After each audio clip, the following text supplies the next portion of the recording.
It is Monday, August 25th. I'm Scott Seidenberg. Here's what you need to know to make today a better day. Football is officially underway. Week 0 of the college football season in the rearview mirror. We can actually start counting from 1 now.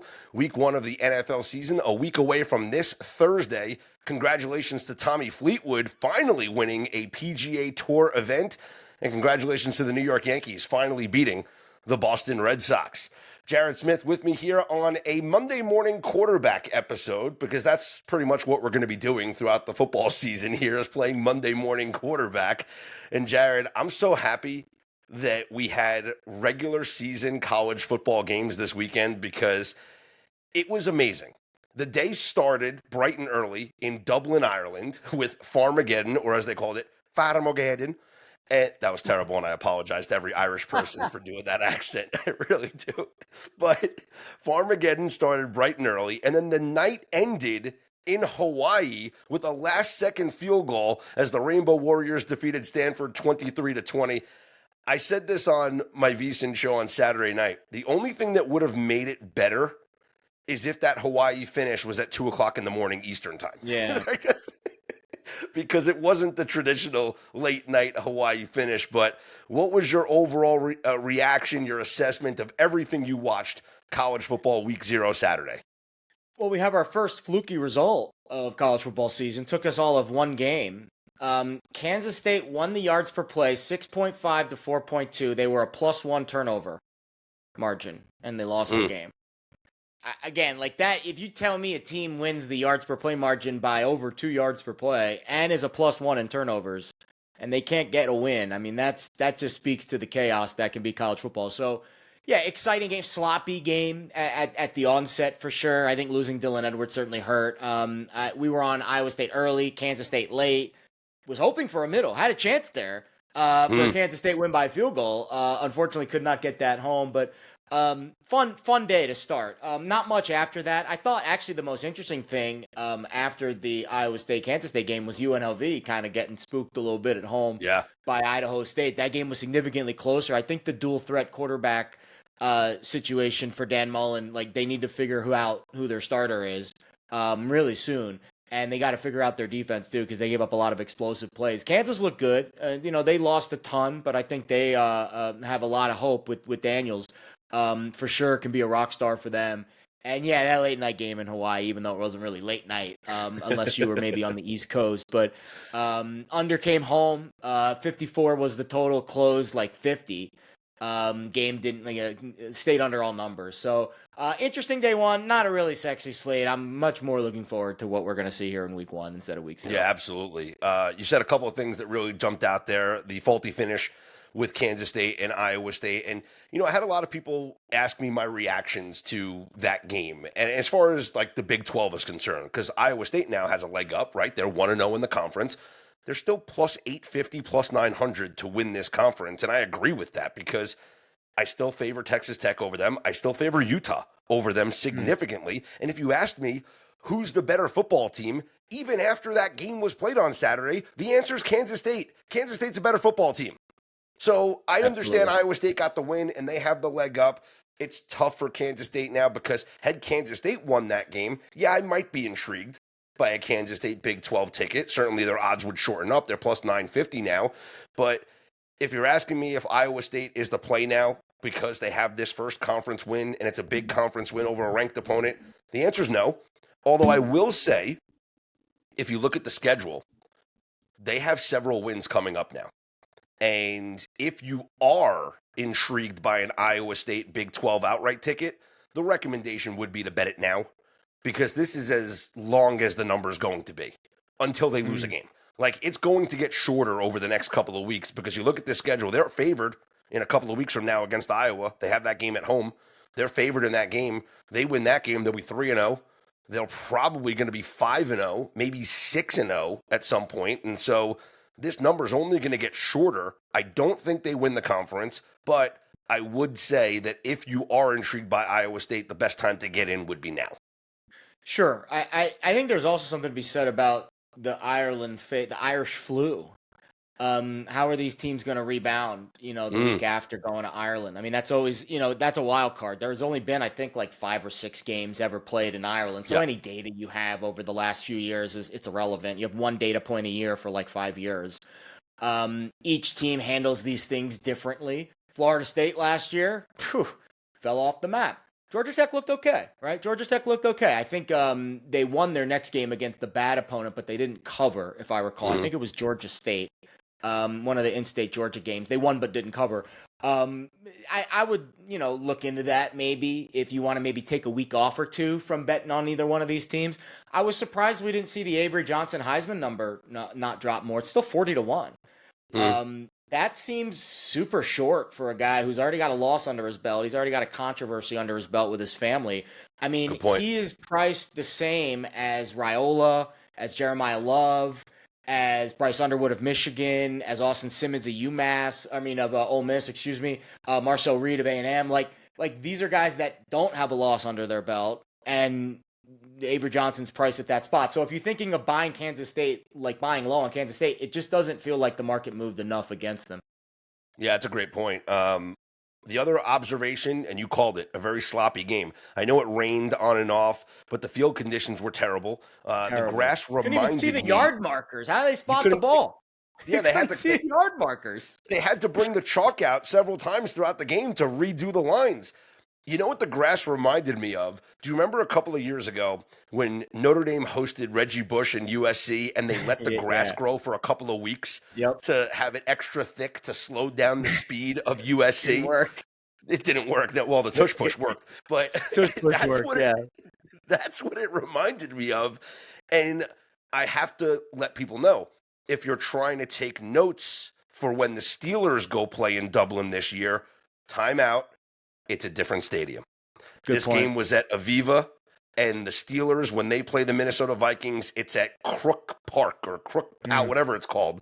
Completely different stadium. So don't just think, hey, sloppy grass, bad conditions, let's hammer the under in that Steelers game. It's a different stadium, and I guarantee you, Roger Goodell and the NFL and their field technicians or whatever were absolutely watching this game, and they're on the phone saying, hey, you got to do better. At this Yeah. stadium, don't be like Aviva. You gotta do better because our league deserves better. Yeah, it was a weird game. Again, if you analyze power conference football games and a team wins the yards per play margin by over 2 and wins the turnover battle Mm-hmm. and loses the game, like our pal Fez says this all the time, like fluky result. I'm not downgrading Kansas State based off of it. And I think that's why the market didn't move that much against them. Yeah, Because I think they kind of figured out that, I don't want to say Iowa State's a fraud, but that was a very fortunate result for the Cyclone. yeah, sure. You mentioned UNLV, how terrible their defense looked. Their offense looked fine. And I think that Dan Mullen knows that Anthony Calandria gives them more of a dynamic passing.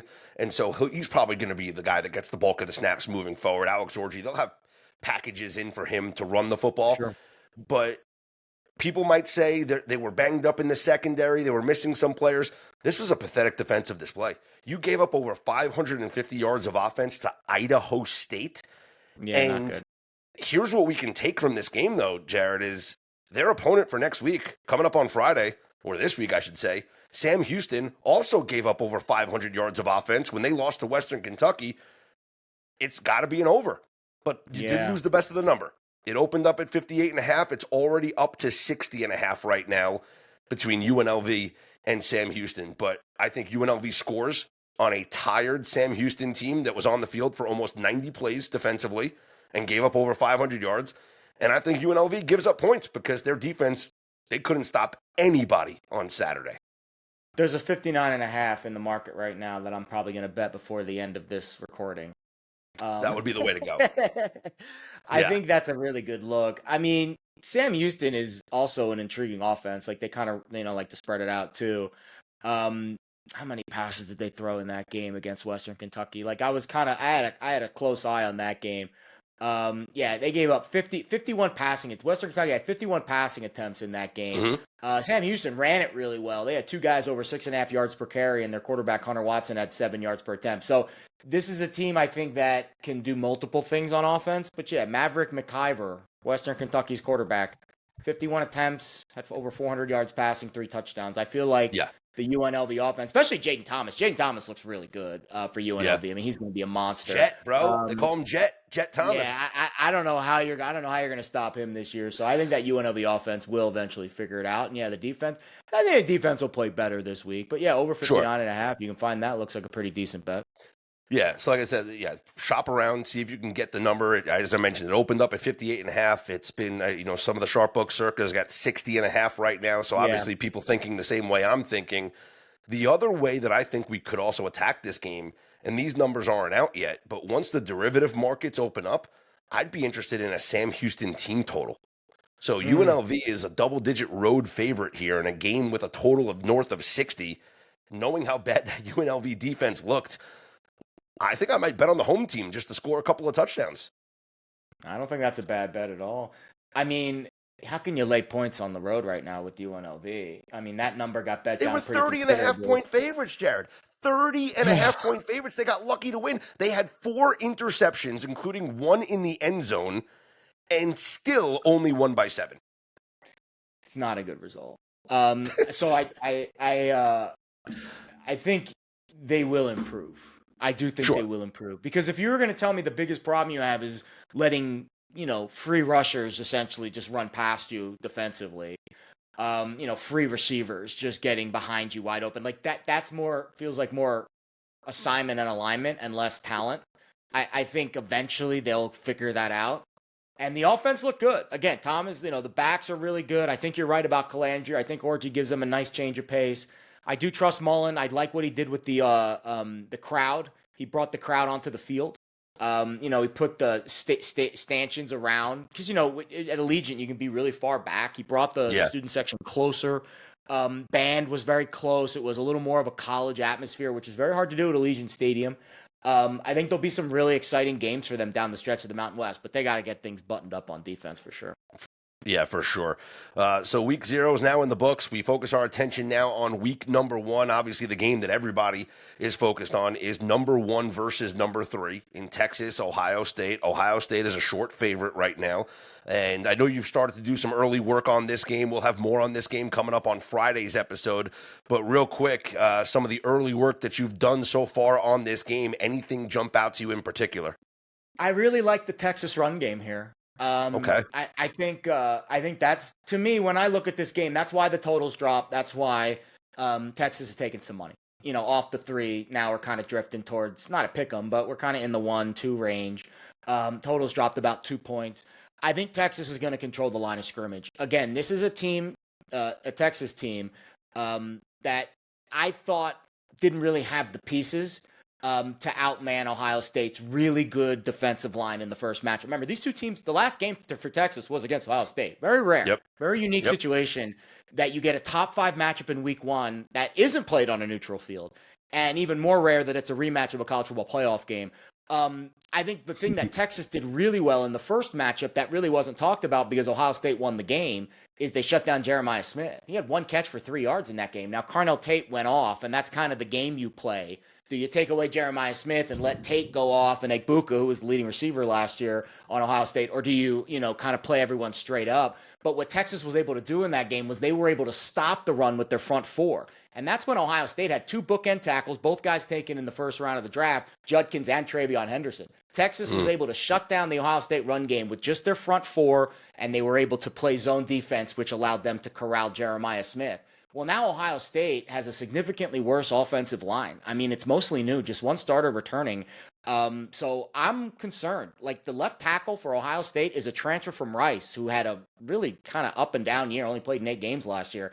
The other right tackle is a guy, Austin Severald, who, basically has a below average Pro Football Focus grade. So both tackles for Ohio State are question marks here. And that Texas defense, man, it is freaking loaded. I mean, they lost a lot. They lost 5 starters, but they brought in so much talent in the portal. And I think Hill, the linebacker, and Simmons, who was a freshman All-American last year, that might be the best 1-2 duo in the country defensively. I think Caleb Downs on the other side is the best single defensive player in the country. But Texas should be able to stop the run and keep Jeremiah Smith in check. And if they can run the ball effectively on their end against an inexperienced Ohio State defensive line, I think Texas can control the line of scrimmage in this game. Yeah, my first thought is under. That's my first thought. Is I think, and it might be a situation like kind of like we played in the Farmageddon game, go under first Yeah. quarter and maybe do a live in-game over. But I at least think early on we're getting an under, whether it's a first quarter under or a first half under. These defenses are good. These defenses are really good. And I'm curious how we have two brand new quarterbacks. I know Arch started a couple of games, but he's played, but now this is his first year as the guy, right? And the guy that's being hyped up more so than any quarterback in the country. And Julian Sainz making his first college start. So I want to fade this. I want to fade both of these guys early on. So at least I'm going to look for an early under, if not the full game under. That makes a ton of sense. Ohio State's defense, and don't get me wrong, they are inexperienced up front, but they're still very talented. Bo Atkinson's the name to watch. UNC transfer. He's kind of the new disruptor on the edge, and he's going to play a big part. Now, Texas likes to run this wide zone scheme run game. So the edges are very important. The talent's there, right? Like Ohio State lost a ton. I think they lost 4 starters on defense, all guys that were drafted. Tiamolau was their big guy on the edge. You saw Atkinson goes into that spot. Jackson, Curry, these are top 100 prospects that are coming back. They brought in a kid from Idaho State. Larry Johnson, defensive line coach, I watched an interview with him, Big Ten Media Day. They are concerned that there's not a lot of depth on the defensive line. Now, their talent is there. They just don't have a lot of experience. So that's going to be a really interesting matchup. Texas lost Kelvin Banks, the left tackle in the draft. The other tackle, Cameron Williams, was drafted by the Eagles late. So you get 2 new tackles. Interior of the line for Texas is intact. I don't love Kyle Flood as an offensive line coach. He's done a good, not great job with this unit. That's going to be the key, right? Like Texas is going to want to run it. Wisner and Baxter, 2 really good backs. They want to get on the edge. Ohio State's got some dudes on the edge. Who's going to win that matchup? I think Texas has a slight edge just because Ohio State's a little more inexperienced. But, man, I agree. I think defense, I think this is going to be a run game. I hate betting full game unders because of the craziness factor. But first half, first quarter certainly makes sense. Yeah, we'll take a look. As I said, we got closer. We'll progress through the week, and more on this game coming up on our Football Friday episode, which will be our last Football Friday without the NFL.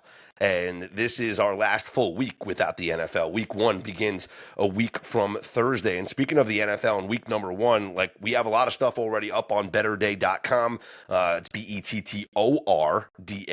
I had to do that because a couple of people tweeted at me saying that they went to the wrong website. So you know how it is, Jared. You know how it is. So it's bettorday.com. You're never going to win that battle, bud. You're never going to win that battle. BETTORDAY. It's behind me right here on the screen if you're watching on YouTube. So bettorday.com.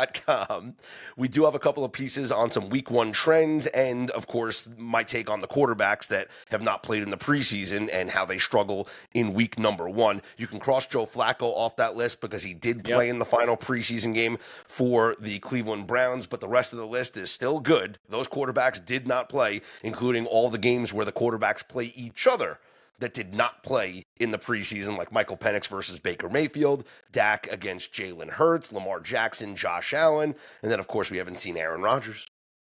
Aaron Rodgers. Still not playing, still didn't play in the preseason.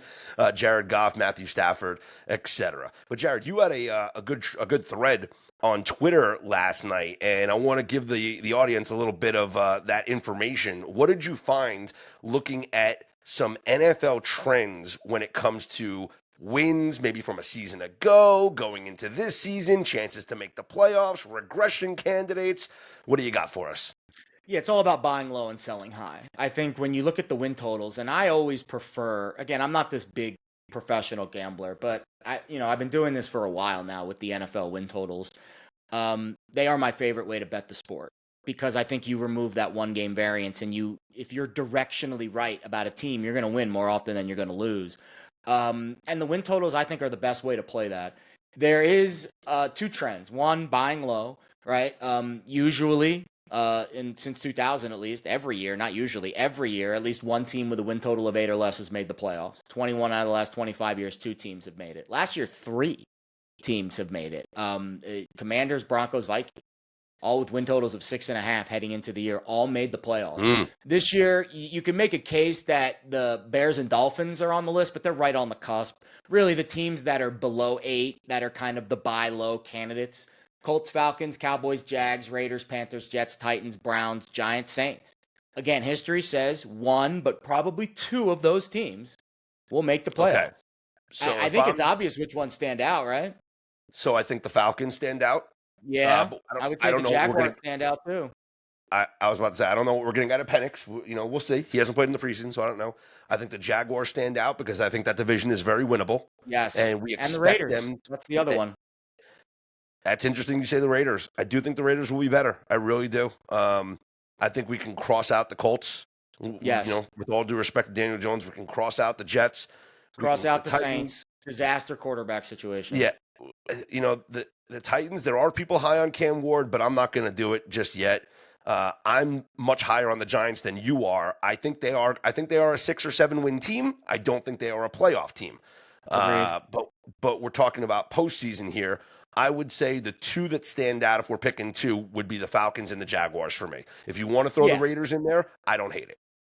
Yeah, I think the Raiders play in the toughest division of all of those teams, Yes. which makes it very difficult. That's a reason against it. But the point of this exercise is just to kind of identify teams that could overachieve. Because again, if you think the Raiders are going to have a good year and make the playoffs, wouldn't you bet over 6.5 wins? I certainly Well, would. yeah, of course. Yes.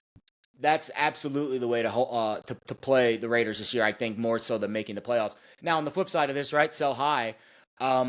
At least one team since 2000 with a win total of 10 or more has missed the playoffs. Last year, three teams with a win total of 10 or higher missed the postseason. Niners, Bengals, Cowboys. This year, it's Bills, Ravens, Eagles, Chiefs, Lions, Niners, Rams, Bengals. History says one of those teams is missing the playoffs. I have the pick. Is it the It's the Bengals? Detroit Lions. I could see that. Yeah, absolutely. Replace both coordinators. Losing both coordinators, replacing your center, leader of your offensive line. I understand the weapons are there. And to me, it's the schedule. And not enough people are talking about this because people like to bring up the strength of schedule numbers, which that's cool. It's great to bring up the strength of schedule numbers. But let me read you the Lions schedule last year and then the Lions schedule this year, Jared. And I want you to tell me what stands out about the comparison of the schedule. Now, the Lions were obviously one of the most wins in the NFL last year, right? Finished the year with 15 regular season wins, only 2 losses. Okay, here we go. Home to LA, home to Tampa, at Arizona, home to Seattle, at Dallas, at Minnesota, home to Tennessee, at Green Bay, at Houston, home to Jacksonville, at Indy, home to Chicago, home to Green Bay, home to Buffalo, at Chicago, at San Francisco, home to Minnesota. Now let's look at this year's schedule.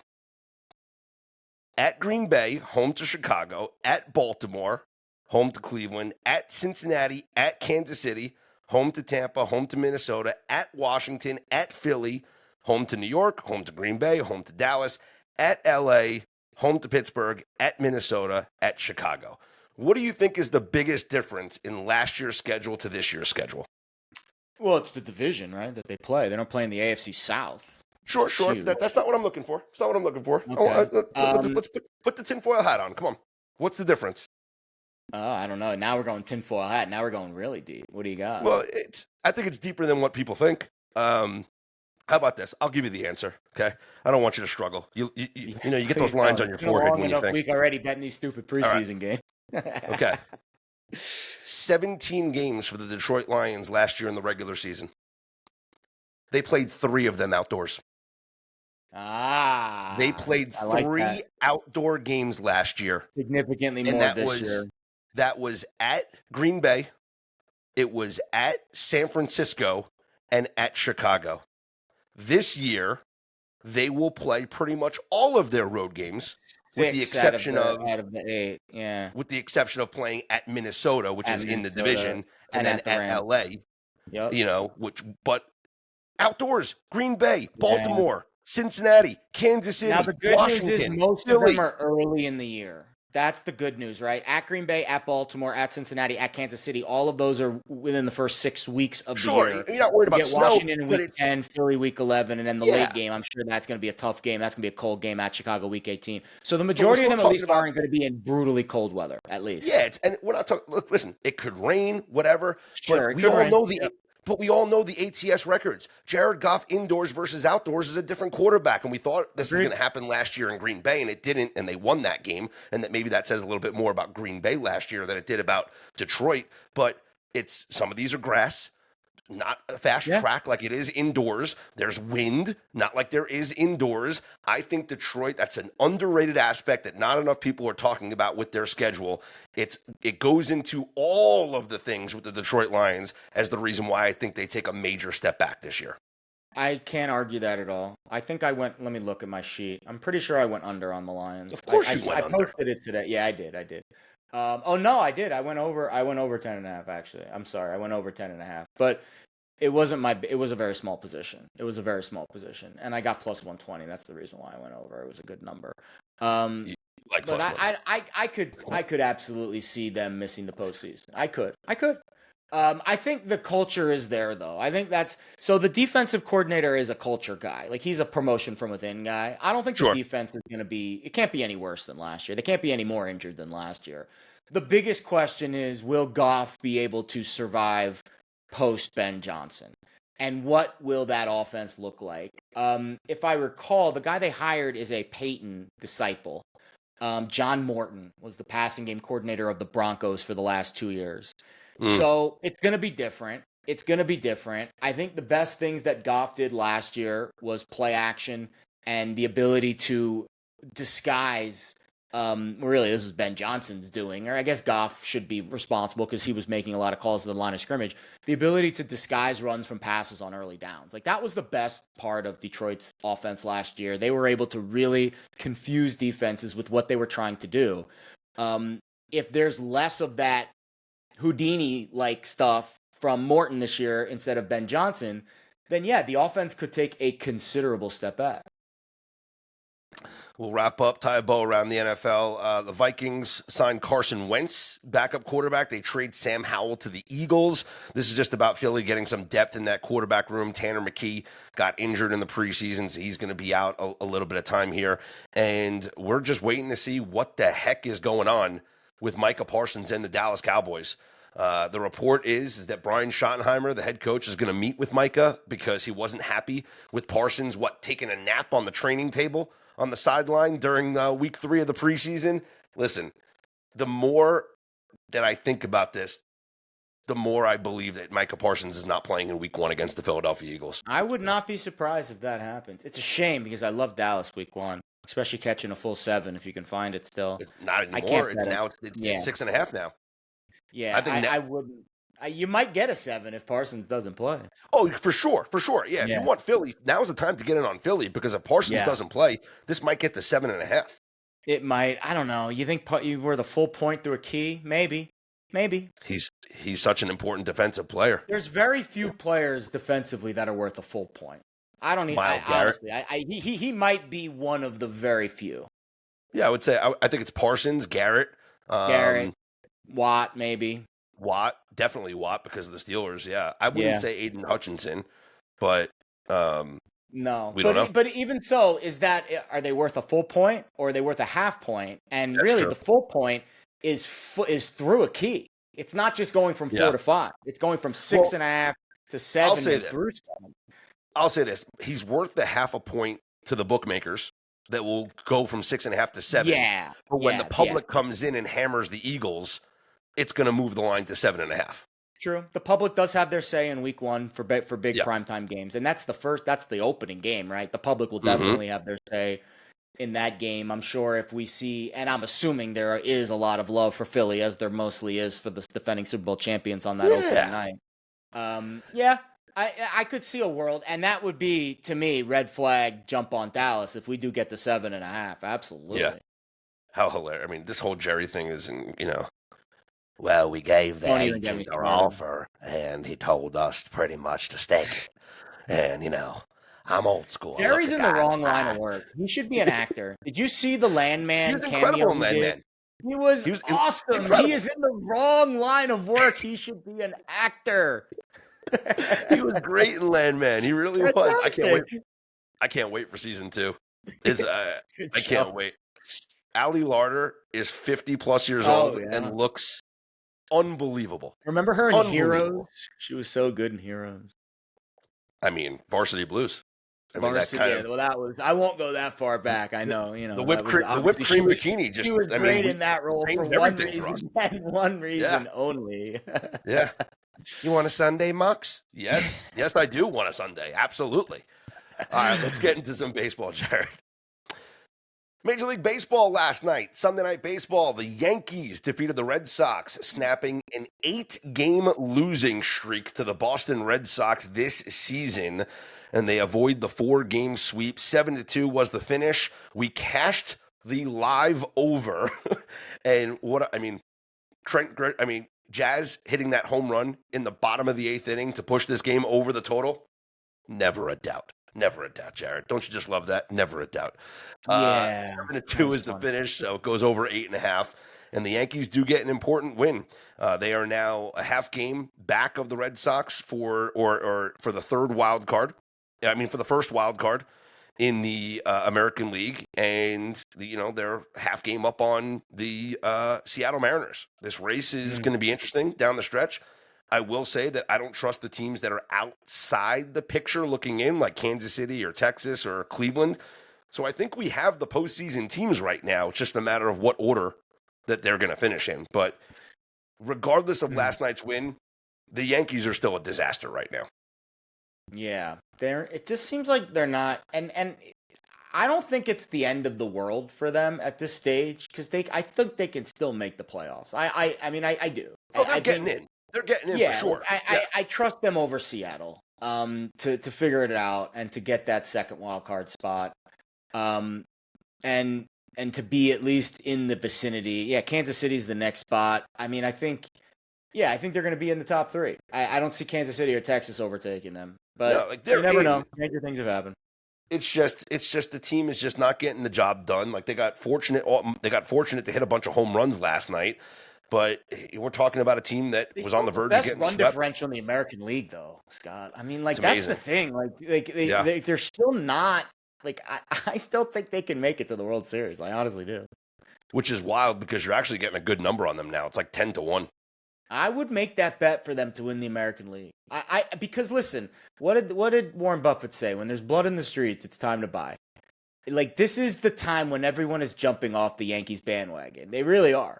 And you rarely get this team at a fair price. Very rarely do you get them at a fair price. The only time you get them at a fair price is when the Titanic is sinking and everyone's trying to jump off, which is right now. Plus 1,100 on FanDuel right now to win the World Series, plus 470 to win the American League. Okay, so it's not. I thought that if that 11-1 number was for the American League, that would. No, it's for the World Series. But in a 7-game series, is there one of these teams in the AL that just scares the life out of you? No. I think facing Skubal and Flaherty in a 7-game series might be the toughest challenge. I would agree. Yeah, I thought Rodon pitched well last night. That's got to be a positive sign. Fried turned it around. He had a bunch of bad starts in a row, but he finally, maybe returned to form. So Yankees are winning the World Series. I'm not biased at all. I'm not biased. The bullpen has to figure it out for sure. Good sign that Williams, in a low pressure situation in the 8th inning, got 1, 2, 3 innings. So good for him. Also yesterday, the Reds avoid the sweep, beating the Arizona Diamondbacks. Jared, the Cincinnati Reds, when trying to avoid a 3-game sweep this season, are a perfect 7-0. They are the only team in baseball this year that has not been swept. Let that sink in. Interesting. They are the only team in baseball that has not been swept. You think that's the Francona effect? Maybe. You got plus money on them yesterday going up against the Diamondbacks. Is this team going to overtake the Mets? Are the Reds going to make the playoffs and the Mets going to be on the outside looking in? Listen, I think we're both Yankees fans, right? So we kind of get that Mets, like the little brother, when your little brother, starts to get a little game about him and he's like, oh, I can beat you. And then you go out there and school him. That's kind of this way this season feels like for the Mets. They get Soto, they pull him away and everything's hunky-dory and everyone thinks the Mets are going to be that new team and they end up missing the play. That would be such a nice feather in my cap. I would love to see that. I'd love to see that. Mariners with the big Mariners with the big win yesterday, and obviously the headline is Cal Raleigh, who hits home runs number 48 and 49, most home runs for a catcher in a single season. He's still not going to win the most valuable player. Not going to win the MVP. Nice season, Cal. You get a nice Great little season. silver slugger for your troubles, but you're not winning Oh, the MVP. 100%. 100%. Right now on FanDuel, Aaron Judge minus 195, Cal Raleigh plus 135. I think that's light. I still can't believe, Jared, that there are people out there that think that Cal Raleigh should win the MVP award. There's no chance. He's batting 245. You There's can't no be chance. the MVP and not bat 250. It's unbelievable. He has to have a better WAR than Judge with that doesn't. batting average, and he doesn't. So he doesn't have the lead. The only thing he leads the league in is home runs. And I don't think, unless you hit 70, I don't think that should win you an MVP. Even if you do, I think it's still borderline. But he's not going to hit 70. He's going to hit like 60. And maybe not. Maybe he fades down the stretch and he doesn't get to 60. Then he definitely is not winning MVP. And do you want to know what's amazing about it? Is you mentioned the WAR, like the wins above replacement, for those that aren't aware, which if you listen to this podcast, I mean, come on, you are aware. Yeah. Aaron Judge leads all of baseball at 6.8. Cal Raleigh is over a full run below him at 5.7. Like, we're talking about not even close to each other in terms of value. Like, I don't understand the desire. You know what? Maybe it's just people hating on the Yankees or people just voter fatigue, and it's a wonderful thing. Fatigue. And people are enamored by the home runs. And I've heard some really good arguments that these awards markets are not predictive. They are just a snapshot of what people are betting. And they will change immediately, very reactionary, not predictive. So I just think it's people are really in love with the Raleigh story. They're betting him, and that's what's keeping this tighter than it should be. Here's the other thing that I find fascinating. So, two things. One, I'm going to give you one more stat on Judge versus Raleigh, and then I'm going to tell you about why Raleigh's not going to win it again. Fangraphs has a value tab where there's different analytical stats that determine a player's value. For offensive players, the stat is called park-adjusted runs above average. Okay? Yep. What this means is how many runs do you give your team? It's kind of like wins above replacement, except it's runs. So if we're only talking about offense, and people are going to say, well, Cal Raleigh's a catcher. I'll get to that in a second. But if we're only talking about what you bring to your team offensively, based on ballpark adjustments, right? So everything's all even. How many runs above average are you valuable to your team? Aaron Judge is the most in Major League Baseball at 59.5. Runs above average. Cal Raleigh is at 37. Wow. Aaron Judge is worth over 20 more runs of value Aaron Judge is worth than Cal Raleigh to his team. Crazy. Let that sink in for a moment. The OPS is off the freaking charts. Honestly, that's the only number I need to look at. Look at the OPS. Yeah. I mean, for Raleigh compared to Judge, like Judge is just he basically lives on first base. Like, it's crazy. Now the other thing is that people want to say, well, and I brought this up before, so I'll bring it up again. I brought it up about a week ago, but the argument is, well, Cal Raleigh's a catcher, and that has to matter, right? He just set the record, most home runs by a catcher, and I'll bring this up again, like I brought it up last week. In 2021, Salvador Perez set the record for the most home runs by a catcher. He also led the league in home runs that year. He also led the league in RBIs that year. And he batted .273, which is over 20 points higher of a batting average than Cal Raleigh. Sally Perez finished 7th in the MVP voting that year. 7th. Yeah. Can we stop with, and don't get me wrong, I understand that catcher is a physically grueling position. It might be the most physically grueling position in all of sports, outside of maybe football or like rugby or maybe UFC. But why does that make you an MVP? Like, why is playing right field at an elite level with a hose for an arm, one of the best defensive players in the sport? And I know, he dropped the ball in center field in the World Series, but go look at the defensive numbers. He's still a very good defensive player with a really elite throwing arm. why is that less important than catching? Like, I think both are very important. I think catcher's more important for the pitching staff, but right field's a really important position, and he plays a lot of center field too. Like, I don't understand why the position you play in Major League Baseball should matter for your MVP status. I don't Yeah, think it's I like the agree. NFL where quarterback is so much more valuable than every other position on the field. I don't know if that it's like that in Major League Baseball. Yeah, I would agree with you. I would agree. I mean, unless we're like talking about like him leading the league and throwing runners out, which I don't think he is. I So don't know if he is.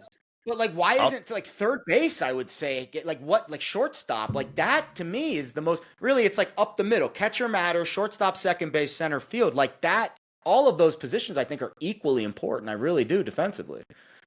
Cal Raleigh 20 caught stealings.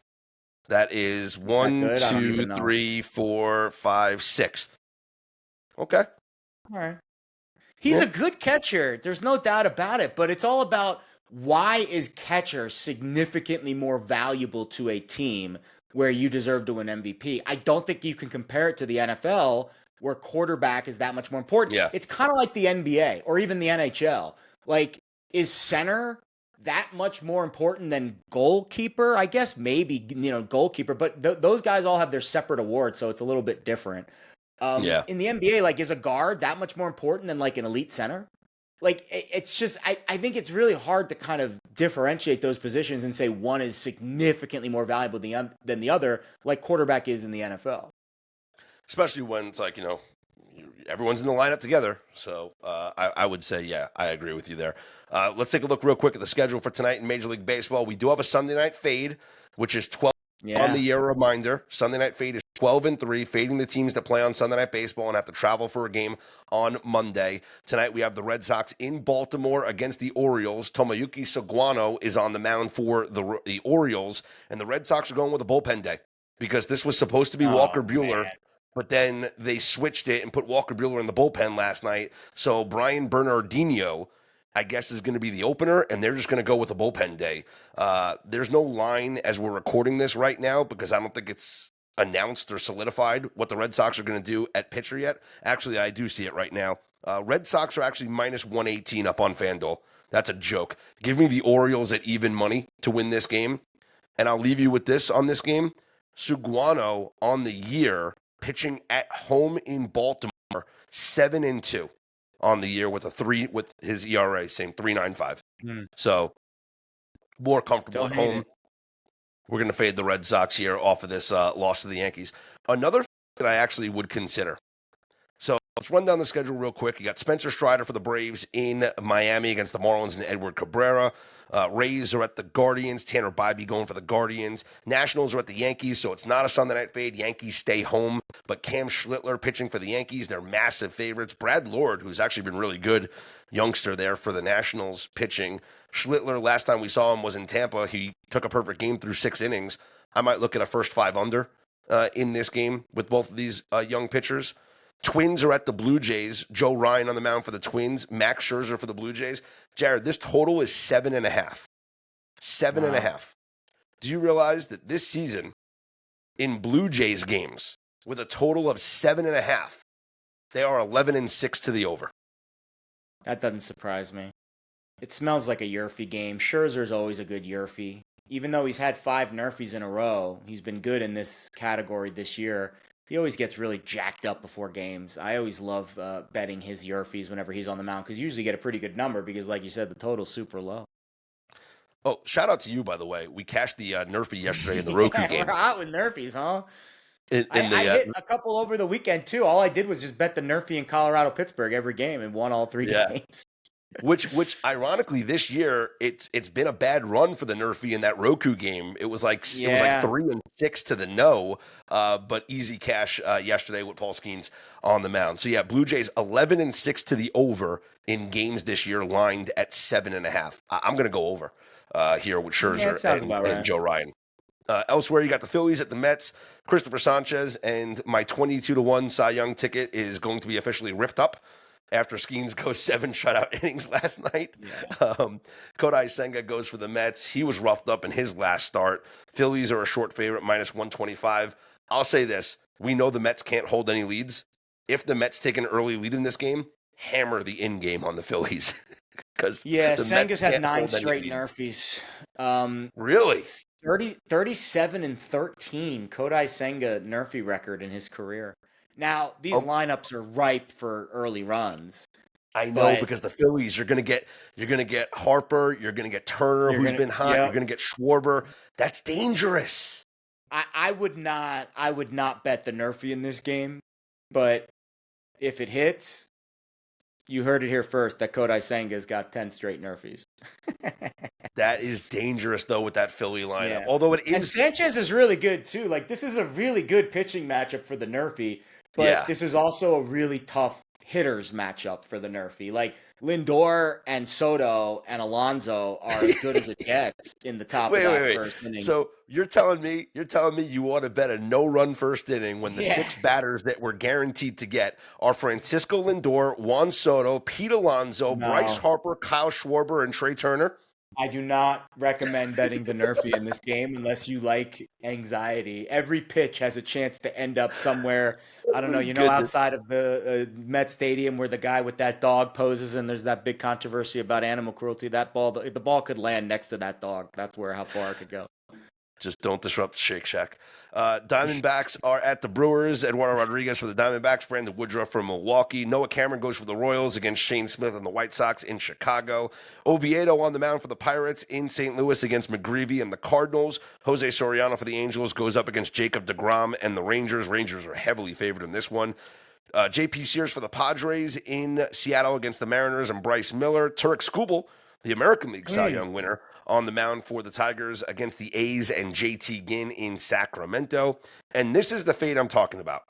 Hunter Green gets the start for the Cincinnati Reds in LA against the Dodgers and Emmett Sheehan. Last week, Jared, the Dodgers took 3 games from the Padres, key divisional series. The following Monday, they travel to Colorado and lose to the Rockies as a minus 300 favorite. Yep. Dodgers avoid the sweep last night, Sunday, get a key win against the Padres, salvage that series, and now pull even with them in the NL West standings. Now you got Hunter Green on the mound for the Reds at an underdog price against Emmett Sheehan. Give me the Reds plus the half a run in the first 5 innings. That's the play for me. I like that a lot. I see a book with plus 130 on the Reds on the money line. That's a really good number. That number's wrong. I think that'll be gone tomorrow. My guess is, or later today probably. Yeah, I think that's about a hair too heavy. I would say Green is probably going to get some love, most likely. Yeah, I think just the reason why I love the plus a half a run with the dog is because I think they're a live dog to have a lead Yeah, after and the 5 push, you innings. get the win, right? With the 0-0 And then you're or just 1-1 and then if or it's tie. 0-0, you get the win. Yeah. That's it. Yeah. It's like our buddy Will Hill says, before the game even starts, you win. You're winning. Yeah, that's why I love betting unders. You're ahead, the whole game Yeah. Until you're not. Same thing with underdogs, right? That's why the pros love betting unders and underdogs. You want to know why? Because you're ahead until you're not. Like that is a very good feeling. Yeah, you gotta beat me. So right now up on FanDuel, minus 146 for the Reds, plus a half a run in the first 5. It's under 150. It's a go for me. So I'm going to fire on that for the first 5 innings for tonight's game. Once again, congratulations to Tommy Fleetwood winning the Tour Championship, which is amazing because I had the Tommy Fleetwood outright 2 weeks ago when he choked it away, and I did not go in on him pre-tournament at 14-1, but I did go in on him at plus 160 prior to the 4th round yesterday. So I got a piece of it. I was happy to see him win. Would I have loved to have gotten the 14-1 payout? Yes. Was I still suffering from PTSD from 2 weeks ago when he blew it and I had my 25-1? Yes. I still have that PTSD, but what a Cinderella story, because not only does he win his first PGA Tour event, but because of the new setup, he's your FedEx Cup champion. $10 million. That's like, what, twice as much as the Masters winner? Wild. Congratulations. I picked the wrong profession. Should have been a golfer. Fleetwood. Listen, I'm an incredible scramble partner because I'm long off the tee. I'll get on the green in 2, but I can't putt for shit. So, okay. Noted. I'm a great scramble partner. If someone could just finish out the holes for me, Like if you could win prizes or if you got bonus points for being able to putt birdie but finish with a bogey on your scorecard, I'm the best golfer in the world. Because that's exactly what my scorecard looks like. I mean, I'm a 19 handicap, but if I learned how to putt, I'd probably be in like the low teens, maybe in single digits. Yeah. But I'm a 19 handicap because I can't putt for shit. Maybe I'm a lefty. So that'll do it. That'll do it for this episode. Thanks, everybody, for tuning in. We're going to start putting episodes up on YouTube so you can see our ugly mugs each and every day or whenever Jared's with me here, especially on Mondays and Fridays when we do our Football Friday episodes and our Monday morning quarterback episodes. Obviously, the clips will make their way on social media. Speaking of social media, you can follow Jared on social at Jared Smith Bets. You can hit me up at Scott's On Air. Better Day is also on social, so find us. We're on TikTok. We got a TikTok now, Jared. Nice. Look at that. Yeah, we just got to start learning those dances. I haven't gotten them down. No, don't do the dances. Just post clips from the show. That's my advice. Also, the merch is out. Someone who tried to dance. Look at this. That's look at the shirt. Right there, I got the shirt, the hat. Hold on. Look at the shirt. Look at the back of the shirt. See, I thought that was the front of the shirt, and I was like, that was really cool. The front of the shirt? I just knocked off a piece of the background. But no, that's the back of the shirt. It looks good, bud. And we got the Better merch, Day, man. I think it's a really cool brand name, honestly. And I'm a brand guy. I'm all about brands. And I think you have a really cool brand name here. I'm not biased at all because I'm on the show, but I think it's a cool brand name. And it's what you're trying to accomplish, Better Day. Let's have a better day. Let's go and disregard the piece of the background that I just broke off when I knocked into it. I'll glue that back on, For Jared Smith, I'm Scott Seidenberg. Don't forget, subscribe on the website. Get the newsletter emailed to you every single Monday through Friday. Special articles as well. Insights that you can't find anywhere else. Here's hoping you make today and every day a better day.